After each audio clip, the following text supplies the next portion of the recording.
Actor Tom Selleck received one of television's biggest honors tonight. Selleck was the recipient of NATPE's 15th annual Brandon Tartikoff Legacy Award. Tom Selleck's life has often appeared to be charmed. With his signature mustache, piercing stare, and rugged charisma, he defined an era of television and film as few actors could. For millions, he was Thomas Magnum, the roguishly charming private investigator in Magnum P.I. cruising down Hawaiian roads in a Ferrari. Later, he became a household fixture again as Frank Reagan in Blue Bloods. The public face was polished and iconic, but the story behind Tom Selleck's success, particularly the lesser-known moments of anguish and heartbreak, has remained largely hidden. A devastating tragedy has lingered beneath the surface of his storied career, one that marked him with pain and loss, and shaped the very core of the man the world has come to admire. Before we start, hit the like and subscribe buttons for more exclusive news. At the height of his Magnum P.I. fame in the 1980s, Selleck was considered the epitome of male charisma. But fame, while outwardly rewarding, brought an inner hollowness that many celebrities grapple with behind closed doors. For Selleck, this internal unrest took a darker shape when, at the peak of his stardom, his personal life began to crack under the pressure. The fame that built him up also boxed him in. The public expected a certain persona, a perpetually smiling, self-assured man with all the answers. Few realized the burden that image placed on him. The tragic core of Selleck's story began with the implosion of his first marriage. In the early 1970s, long before Magnum P.I., he had married model Jacqueline Ray. Their union was heartfelt and hopeful. He also adopted her son Kevin, raising him as his own. For a while, it was a stable family, one that Selleck treasured. But as his career gained momentum, the balance began to tilt. The relentless schedule, the media pressure, and the obsessive public attention all became a wedge between Tom and Jacqueline. His commitment to his work, though professional, inadvertently led to emotional absenteeism. Jacqueline felt increasingly distant from the man she had once married. The pain of this unraveling weighed heavily on Selleck, who viewed family as sacred. Their divorce in 1982 shattered more than a marriage. It fractured Selleck's sense of personal identity. He had lost not only his partner, but also day-to-day access to the son he had raised. The pain of that loss haunted him. Even as his star continued to rise, he was privately grieving the breakdown of the life he had hoped to build. The world saw the charming actor with a twinkle in his eye, but behind the scenes, Tom was battling loneliness and disillusionment. He tried to rebuild. In 1987, he married Jilly Mack, a West End performer he had met backstage at Cats. The relationship proved more enduring than his first, offering a second chance at happiness. They welcomed a daughter, Hannah, in 1988. Selleck sought to avoid repeating the mistakes of his past, vowing to put family before fame this time. He even took a hiatus from acting after Magnum P.I. ended, retreating to his ranch in Ventura County, California. There, far from the cameras, he focused on raising Hannah and maintaining his marriage, but the scars of his first failure lingered. No matter how much he invested in his new family, there was a shadow that refused to leave. A deep sense of guilt and sorrow over what had been lost with Jacqueline and Kevin. Compounding this emotional burden was his adopted son's own troubled path. Kevin, whom Tom had always considered his own flesh and blood, struggled with addiction for years. As Kevin battled demons, the public microscope occasionally caught glimpses of his downward spiral, but few knew the emotional toll it exacted on Selleck. He had given his heart to this child, raised him with love and hope, and yet watched helplessly as addiction consumed the boy he once knew.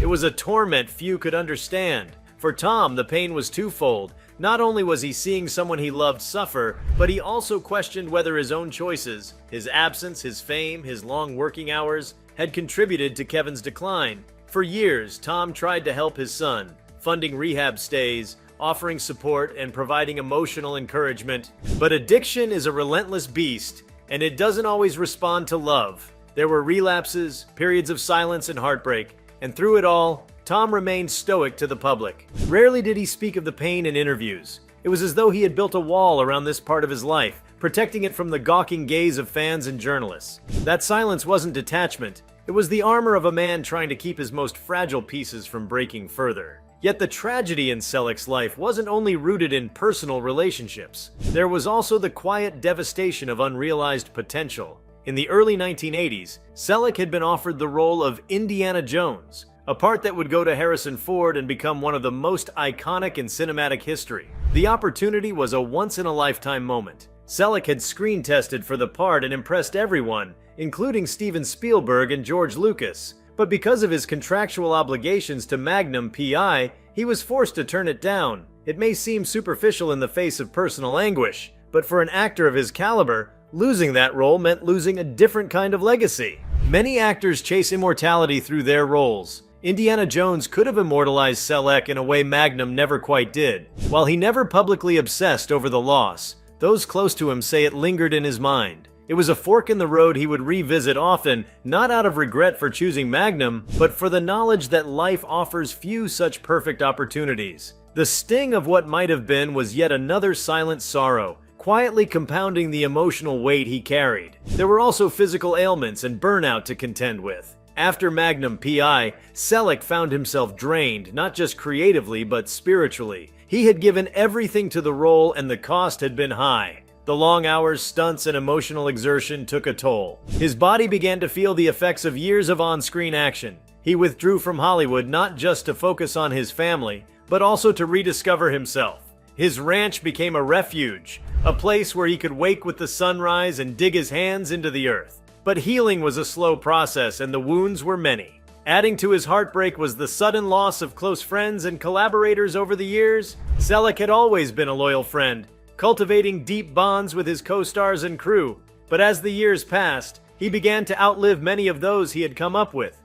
The deaths of peers, some from illness, others from accidents or personal struggles, left a hole in his heart. The camaraderie of early Hollywood, the friendships forged on the sets and sound stages, could never be replicated. Each death was a reminder of his own mortality and of a golden age slipping irreversibly into the past. One especially painful loss came with the death of Roger E. Mosley, who played TC in Magnum P.I. Their bond had transcended the show, rooted in genuine respect and affection. When Mosley passed away in 2022, Selleck was visibly shaken. Friends reported that he grieved deeply, not just for the man, but for the entire era their friendship represented. The shared memories, the long talks between takes, the moments of laughter that only two longtime friends can understand, those were now ghosts. Even in the more recent years of his success with Blue Bloods, tragedy found ways to infiltrate Tom Selleck's world. In interviews, he's hinted at the pressure of leading a large ensemble cast and maintaining the authenticity of his character, Frank Reagan.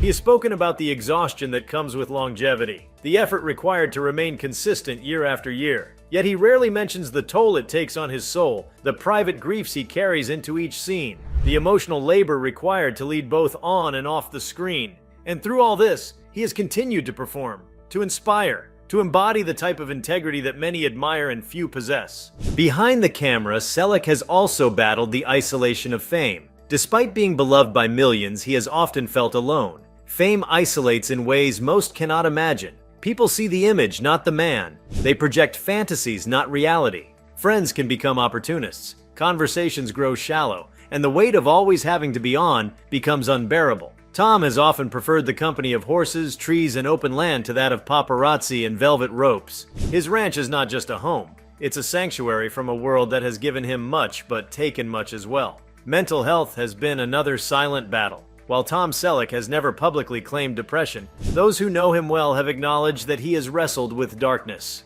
The combination of personal loss, career disappointments, and the relentless pressure of celebrity can erode even the strongest foundations. There were times, especially in the late 90s and early 2000s, when he withdrew almost entirely from public life. These weren't just sabbaticals. They were retreats from pain, from overstimulation, and from the haunting question of whether he had lived life right. If you like this video, please give it a like and subscribe to our channel. Also, could you leave your comments below and tell us? What are your thoughts on Tom Selleck's tragedy? What do you think will happen next? We want to hear from you. Thank you for watching, and see you next time.